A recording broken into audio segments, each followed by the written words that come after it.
Qurbon hayit dasturxoni uchun turk baklavasini eng oson uslubda tayyorlab, barchani hayratda qoldiramiz. Qatlama uchun mo'ljallangan margarin bilan barcha suyuq mahsulotlarni birlashtirib olib, ana undan so'ng un qo'shib xamir tayyorlaymiz. Xamir elastikniy bo'lib, pardadek yupqa yoyilishi uchun xamirni 10 daqiqa davomida ishlab, tindirmasdan turib 15 bo'lakka bo'lib olib, jo'xori kraxmali bilan bir qarach razmerda yoyib chiqib, har bir qavatiga salafan qo'yib taxlab chiqib, xolodilnikda 2 soat davomida tindirib olamiz.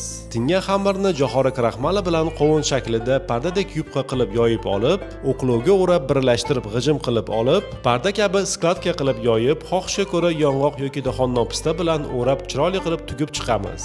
Skladkali tarafi pahlavani yuzi hisoblanadi. Pahlavani o'girib, margarinlangan patnisga taxlab chiqib, taplionka yog'ini eritib, har bitta pahlavaga yarim qoshiq taplionka quyib surib chiqib, duxovkada pishib chiqquncha pahlava uchun qiyom tayyorlab, qaynoqqina pishib chiqqan pahlavaga qaynab turgan qiyom quyamiz.